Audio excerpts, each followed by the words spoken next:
everyone, this is Turgon the Wise coming at you with a new video today. This is my Week 1 Season 17 update, playing Lord of the Rings Rise to War. We're playing the quote-unquote new Rings of Power campaign. Really, in a lot of ways, this is just the King of Men campaign that's been modified, tweaked, and then rebranded. And so far it's, well, we'll get into that in a little bit. So let's go through kind of the week 1 update stuff, and then I'm just gonna kind of completely go unscripted because I have a lot of opinions that I would like to express about some of the recent changes that have been implemented to this game, and how I feel about them. So um, this is the map. As you can see here, we are the Nurple purple color up here. We're purple this season. Up here in the Iron Hills. And down here at the bottom, we've got 1T and VSOP in the Land of Five Streams. So those are the only two kingdoms at this point that have mobilized and started doing stuff around the map, really.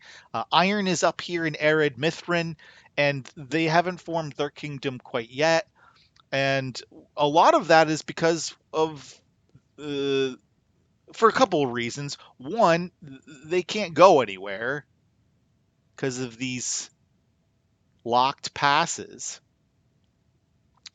And two, because we're just having a little friendly competition with them over here near Burzkala.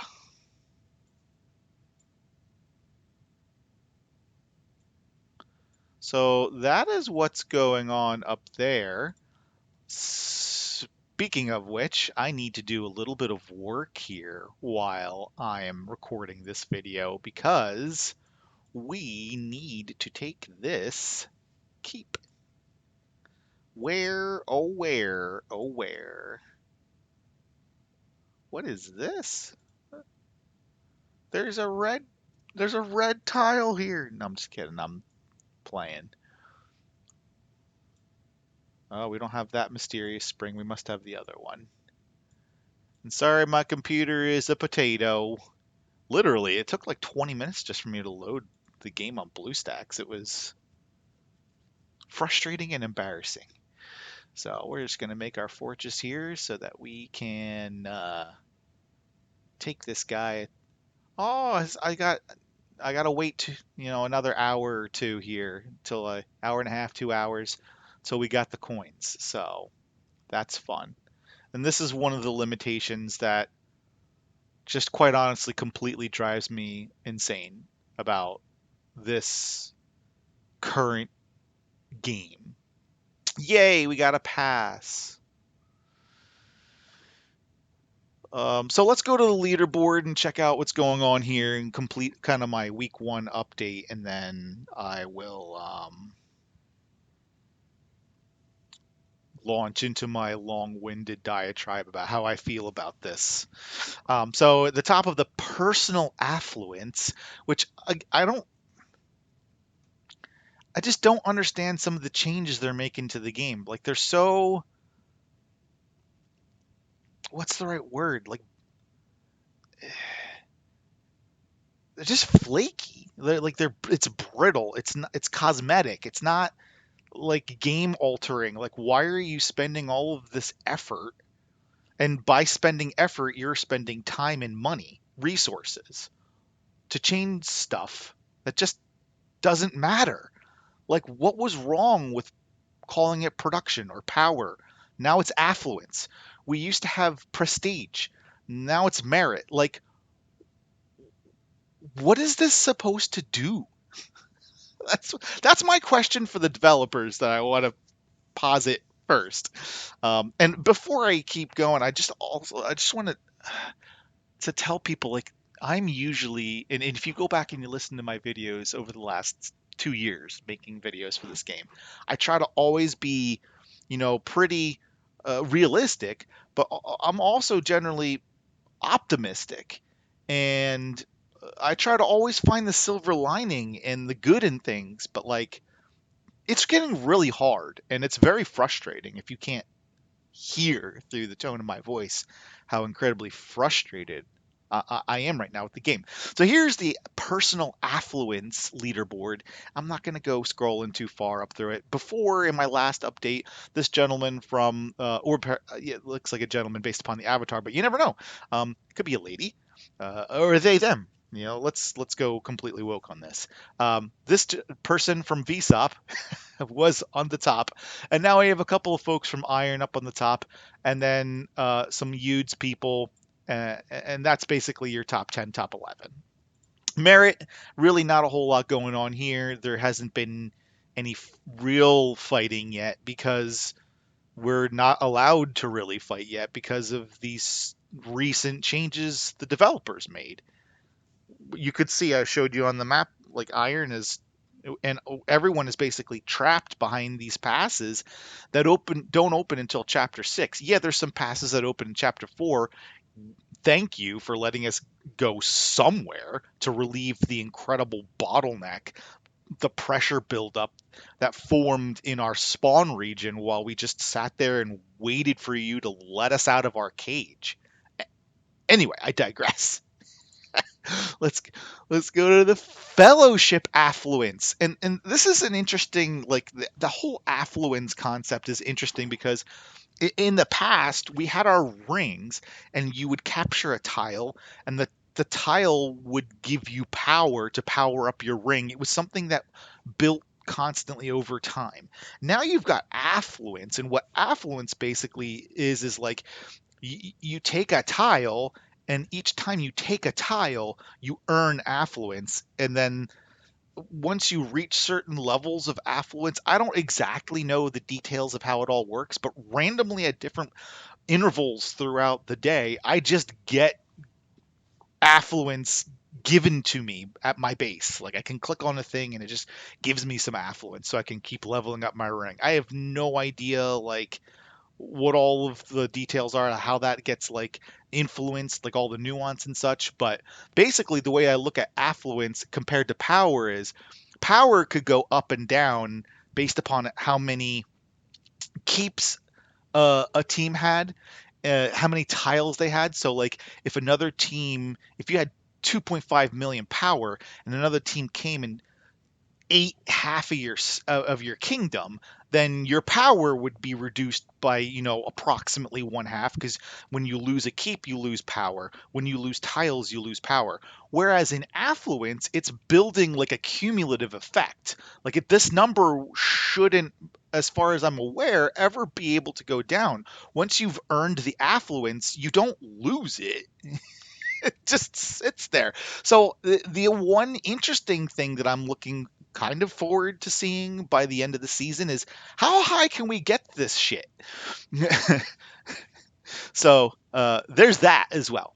And then you've got your normal contribution, and this is still the kind of the same where it's got a mix up between the amount of damage you do, like when you're sieging structures for the first time. They have to be neutral essentially. You hit them, the armies that you kill, the damage you do to the armies, that counts towards your season contribution. And I believe also the siege damage that you cause also impacts your contribution. And then of course the main driver of season contribution, or uh, under the fellowship tab, this is season contribution, but I don't see the word season anywhere, so this could potentially cause some confusion. But Big Boy Blue is one of our big siege guys. He is honestly an insane sieger, as is Kulo, but I keep scheduling sieges at bad time for him. Sorry, Kulo.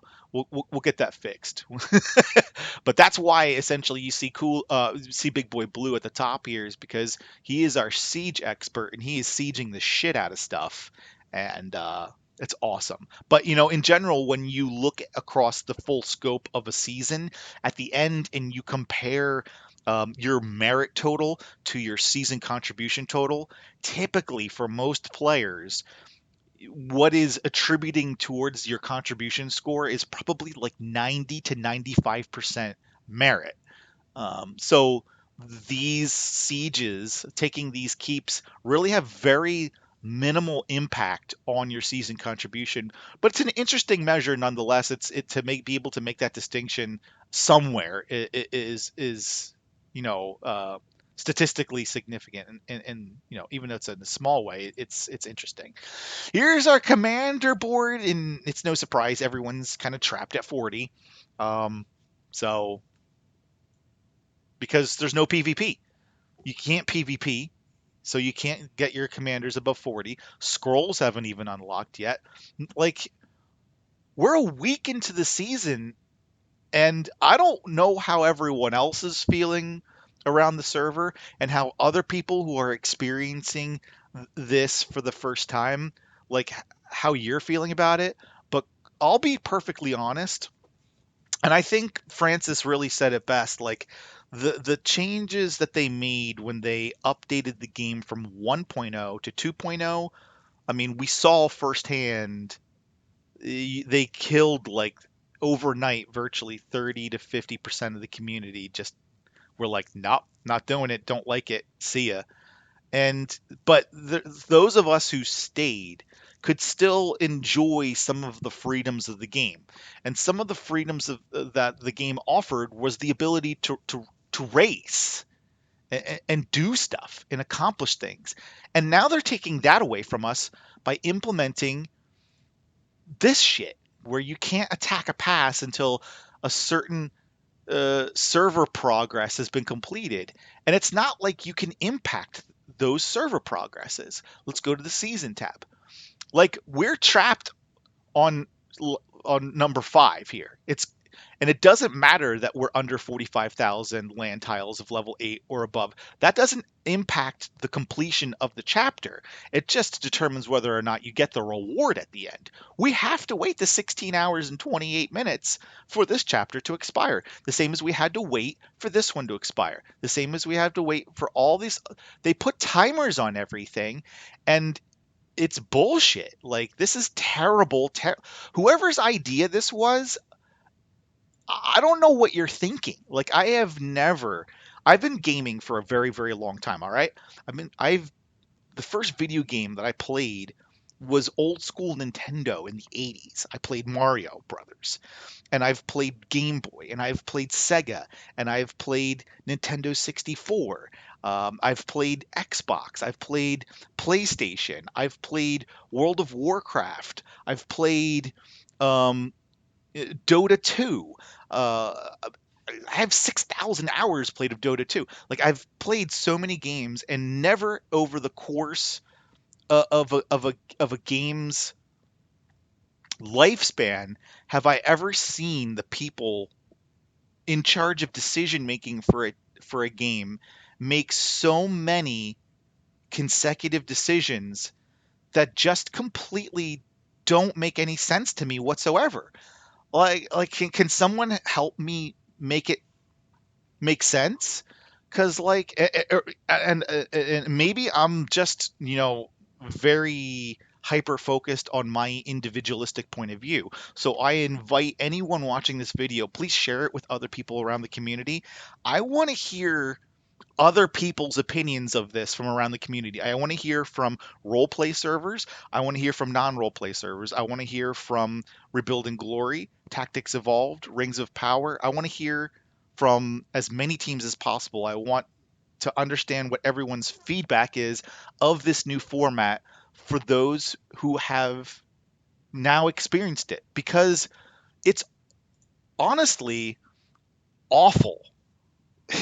Like, we're supposed to be partners with Iron, but we're going to fight each other tomorrow because we have nothing else to do. We're bored. It's boring. It's terrible. And like, okay, I get it. Like, they could be, you know, trying to implement these changes and create these guardrails to give younger, lesser experienced, lesser developed teams an opportunity to compete. But ultimately, realistically, by allowing a team that is in their third season playing this game to be on the same server as a team like ours, where most, if not all, the players have played now 17. This is our 17th season, and we've heavily invested in the game. Like, do you really expect these changes to help those people? Are they having fun? Is this fun for them? Because honestly, in most situations, a team like ours don't really mess with a team like theirs because we have a sense of empathy.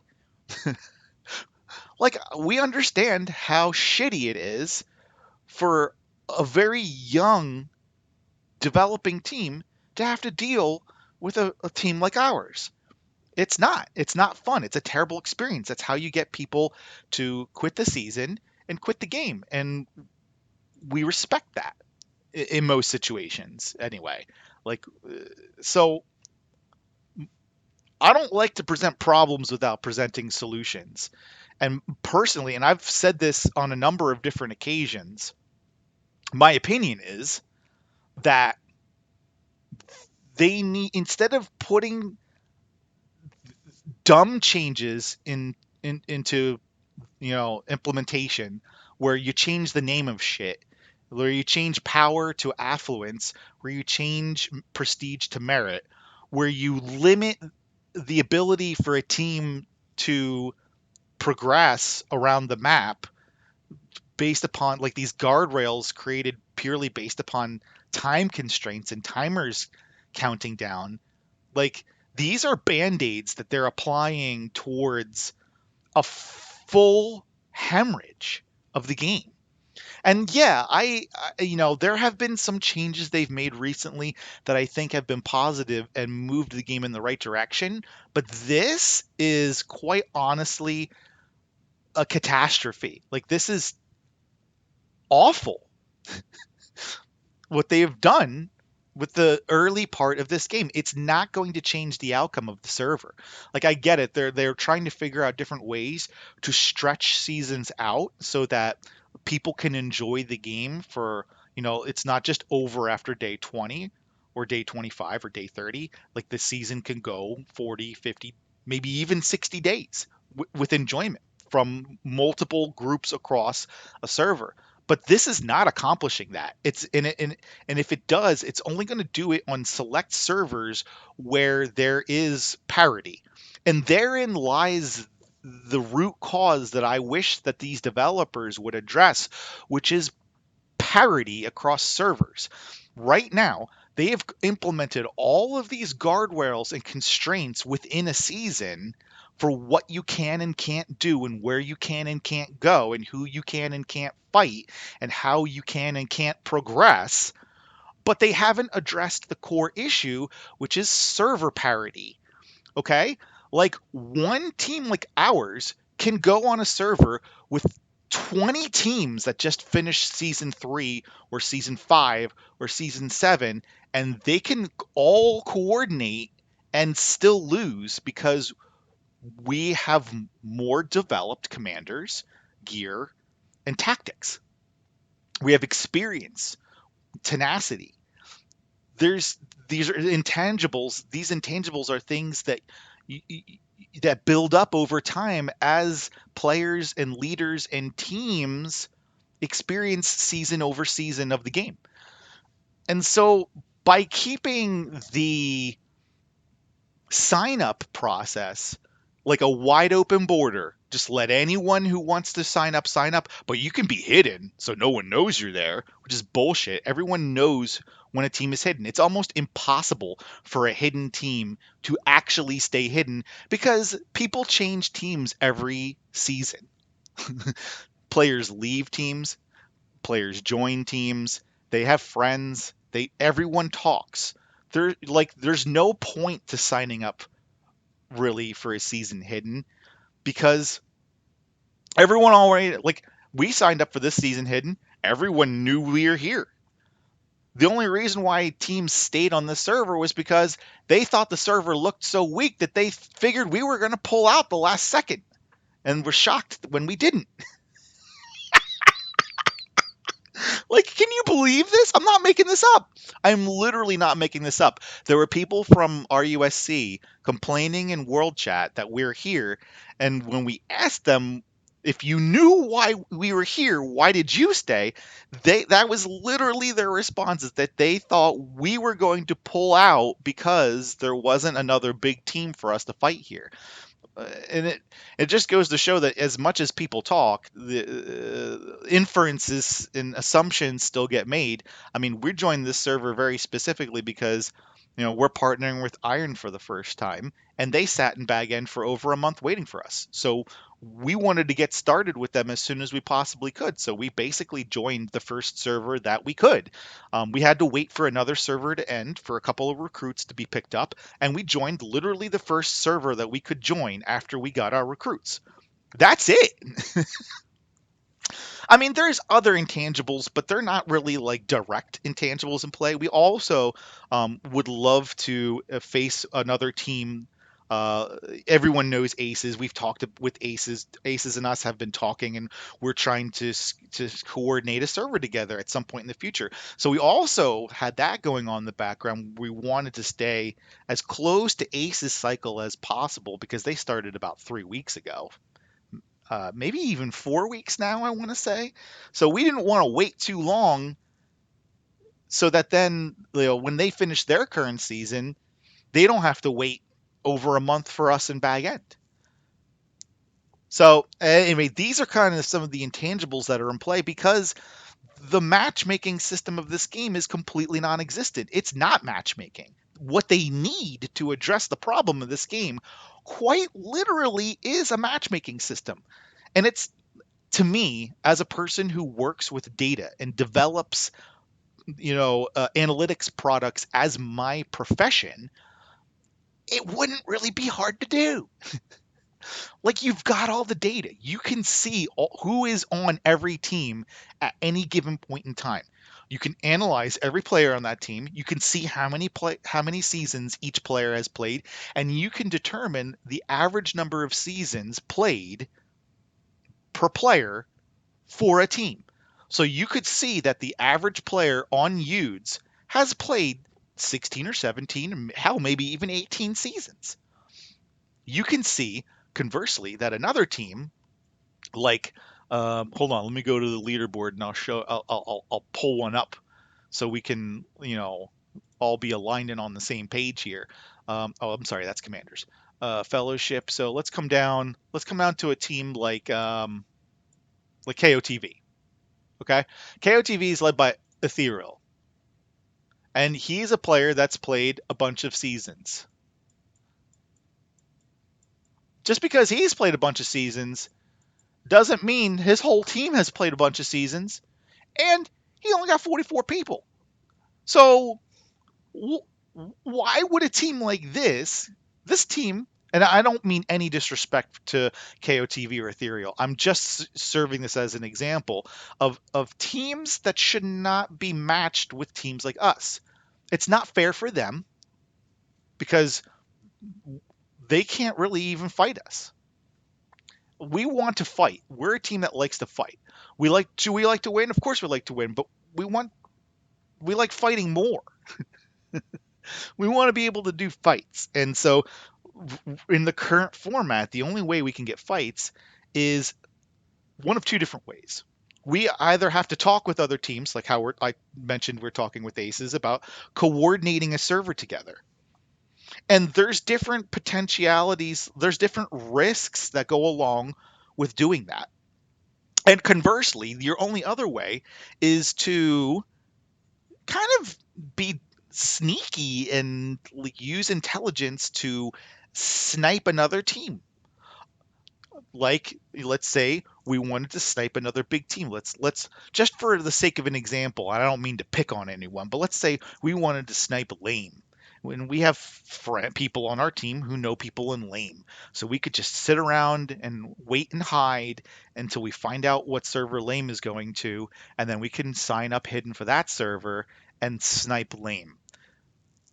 I don't really like that approach, and honestly, ever since I've joined Udes as a leader of Udes, this is not a tactic that we have used, but it's a tactic that exists and it's a tactic that other teams do use. So that's why I wanted to mention it. And it's just like, why would you implement all of these rules and structures to that, but not to this? Like, look at the disparity across the server. You've got 7 teams with over 1 million affluents. I mean, we hit 1 million affluents the first day. So, should this be happening? Does anyone disagree with me that the best way to address this problem is for the developers to develop, test, and implement a matchmaking system? Sure, it sucks having to wait in bag end. Waiting in bag end for a good team to coordinate with and join a server together can be, you know, taxing on your patience. But once you're in the server, you have fun. And so, like, almost like, pick your poison. What's worse? Sitting around bag end, bored, waiting, or being in a season bored because there's no competition? It's, you know, it's basically, kind of the same thing to me. And these are things that could be very simply addressed through a matchmaking system. Like I said, they could look across all the players of a team and they could determine an average age of the team. And they could look across all the players in the team and they can look across all the commanders of each player on that team and they could come up with an average or even a median. If you want to remove outliers, don't go with the average, go with the median and look at the median rep level, for that player's commanders. If you look across all whatever 60 commanders a player has, if all of their commanders are R0, then their average commander rep is R0. So and then you can apply that across the entire team. Like, this is not challenging math. Like, this is basic arithmetic. And like, you can do this in Excel and then just plug shit in to your code. It's like I shouldn't have to solution this out for the developers. And you can look at the rep, you can look at the team, how many seasons the team played. You can even look at the gear because like that can be quantified quite easily as well. You've got a commander and he's got 4 pieces of gold gear. How many of those pieces of gold gear have been upgraded 5 times? Is it all 4 of them? Boom, 5 times 4, 20. Oh, that wasn't hard. And then you can look at how much refinement those pieces of gear have, 1 to 5 or 0 to 5. So you can have a refinement score of 0, or you can have a refinement score of 20 because you've got 4 pieces of gear, and each piece of gear can be refined 5 times. Like, this is all quantifiable. It's very, very easy. Like, I can talk through it, the logic, just as part of a YouTube video. Like, it's nonsense. Like, why do we continue playing the game this way where where like you've got this like sniping community and you've got teams that stack servers. They go into a server with they've got their primary team that's like their strong team, and they've got their partner, and then they've got 2 satellite teams, and then they join the server and they crush everyone, and then they ally the other half of the server. Like, how boring is that for literally everyone? The whole server bored. It's boring to win that quickly and easily, and it's boring to be on the opposition side where you have literally no chance whatsoever to have any fun. Like, what are they doing? They don't play their own game. It's obvious that the developers do not play this game. They make changes like based upon these like pie in the sky ideas that make no sense to anyone who's intimate with the nuance of this game. They did it with 2.0 and we lived with it. But like the stuff that they're doing now, like I don't know. Like the game is almost unplayable in this way. Like you have a season that could have a max of 60 days, but if certain conditions are applied, you could be done like day 46 or day 50. So like there's rigidity there.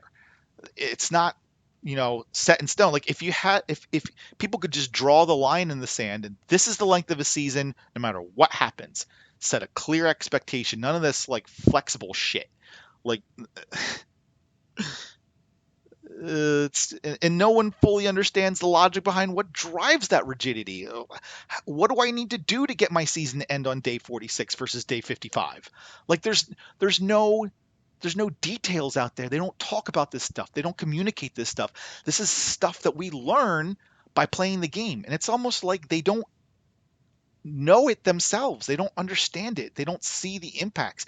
They like make these updates and they don't test any of it. Stuff comes out and it's broken, and then we have to give them feedback, and maybe they listen to the feedback and fix it, maybe they don't. Like it's crazy to me like what these people are doing. I have never in over 30 years of playing video games ever seen such poor project management from anyone. And I'm not even talking about games now. Like even my professional career, I've seen some bad project management, but this is on a whole nother level. Like, oh, I don't know what to do, guys. I'm sorry. I'm sorry this has turned into a Turgon vent session, but like I love this game. I have played this game for 3 years now, and I don't really play that many other games. But I gotta tell you, at this point, like right now, I'm having more fun playing a game like Bloons TD6 that I can purchase from the App Store for $7, and then not spend another bloody nickel on the game, and I get hours of enjoyment out of that game.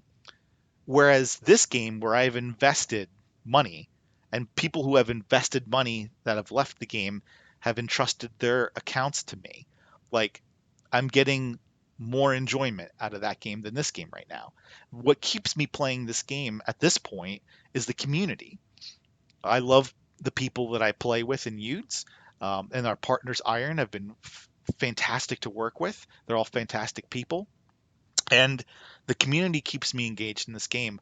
But if I didn't have this community, if I was just like Joe Schmo on Team XYZ playing on server, like a season 3 server, and I was facing a team like me, I would be like, why does anyone play this game? This game is garbage. Like, and it's because they don't have any matchmaking system whatsoever. Like, I get it, there's a finite number of teams like Utes. I can basically list them all out off the top of my head. I'm not going to, but the thing is, there's only a certain number of servers, and there's only a certain number of big teams. And if the big teams aren't being forced to fight each other, then they get spread out over the servers. So you're not able to let new players develop in the game because as soon as they finish season 2, they hit season 3, they go to bag end. You see it every bag end. You can go to bag end right now, and I'm sure at any given point in time in world chat, there's going to be somebody saying, "Why can't I build troops? Why can't I fight? What's going on?" Because they don't make it clear what happens after season 2 with bag end. Or people don't read it. If they do make it clear, people aren't reading it. So which means that they're not communicating effectively in a way that makes sense for people. So there's just so many just opportunities to improve this game, and in some ways, I see them doing it in some levels. With the update that took like Sauron's pre-battle madness shit out, that was good, but like, why? What? So you're stopping us from getting to DG first? Like, Utes is a prime example our last couple seasons of it doesn't matter who gets DG first. Literally, like you're not stopping the winner from winning by putting these guardrails in place. Because our last 2 seasons, someone else has taken DG virtually right when it opens because we have to wait for that shit too. And we took it later. So get rid of all these dumb guardrails. This is not war. There's none of these guardrails exist in a real war. This isn't in any way, reflect the lore of the Tolkien universe of Lord of the Rings. The only thing that's Lord of the Rings about this are the names on the map and the commanders. And like that's basically it. And I guess like this Rings of Power themed campaign, it's what are you guys doing with this product? Like this product has so much potential. It could be huge. And this game was huge. And it doesn't feel huge now. Like the community, I get it. There's still new people trying the game, but you're not doing a good job catering them by allowing them to run into teams like us, their third season playing the game. That's not a good look. And you're not catering to the people who have invested in this game and have played the game since launch by forcing us into cages the first week to 10 days of the season. Like there's I guess like we could go all the way down in here and start heading into Rune, just go around these passes. So it's not even like you're doing a great job caging us, and it's just that the reason why we're not there yet is because we'd rather fight over here against Iron. Like because they're bored too. Like we're all bored. And I'm curious if anyone from 1T or VSOP is watching this video, like how are you guys feeling down here? Are you bored too? Are you excited to go and face RUSC in Darklands? Are you excited to go and invade White Mountains with the teams that are over here? Like guard? Like I think this server really exemplifies the different layers of teams in this game where you've got a team like Yudes who is, and I'm going to use this term, not lightly, but it's the term that is given to us. We're quote unquote a Kraken team. And then you've got teams like 1T and VSOP, which are very active and coordinated teams. And in RUSC, who are they're all active, coordinated teams. And then you've got newer teams like I don't know about this guard team over here. Like they seem pretty, let me check them out real quick before I wrap this up. So let's go check out guard where they're seventh. They're in the White Mountains. They got 1 million. Like I said, they've got 1 million at a week in, and we had 1 million a day in because we're a Kraken team. Um, Let me look at Rex G, their leader here. Let's take a look at how many seasons he's played. So we got 4, we got 8, we got 12, we got 16. Okay, so he's played 17 seasons. Oh wow, he was actually on Iron. I wonder if that's the same Iron that we're friends with, or if it's a different Iron, because you never know. And I appreciate you like you can hide this now. Why did they make that change? Where you can hide what your different names and teams were over the course of your like it doesn't like what is that supposed to do? It doesn't do anything productive at all. Just those changes that they make, like they're making changes. They're actively spending money and resources to make changes to this game that just don't make any sense. Make changes that make sense and make changes that make sense to everyone and not just like some targeted demographic you're going after. Like it okay. So anyway, that's my update for you. That's my rant. I'm done. I'm done for now. I'll come back in a couple days or maybe sometime next week and give you another update on what's going on around the server and maybe give another rant. We'll see. Maybe, and maybe after all of these season chapters open and the map opens up, maybe there'll just be this flood of joy being able to finally move freely around the map. But I don't know. Myself and a lot of people that I talk to um, on the server and around the game are not thrilled with these updates. So that's all I have for you today, my friends. Please, if you have any feedback on this, feel free to reach out to me. Either comment below, shoot me a message on Discord. My username is Turgon, Turgon 9699. You can reach out to me anytime.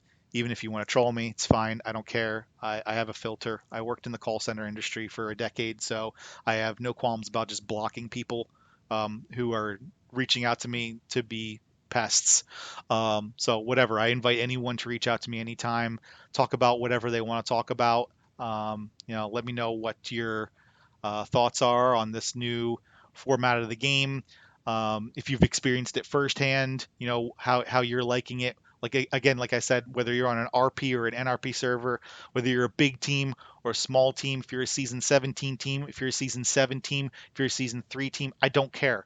I want to understand as many different perspectives about this as possible, so that I can just kind of understand in my own mind whether or not I'm just completely crazy or if other people feel exactly the same way. So, thank you all, my friends, for taking the time to listen to me go on and on here. I appreciate you very much and look forward to talking to you soon. Take care. Happy Halloween to those who celebrate it.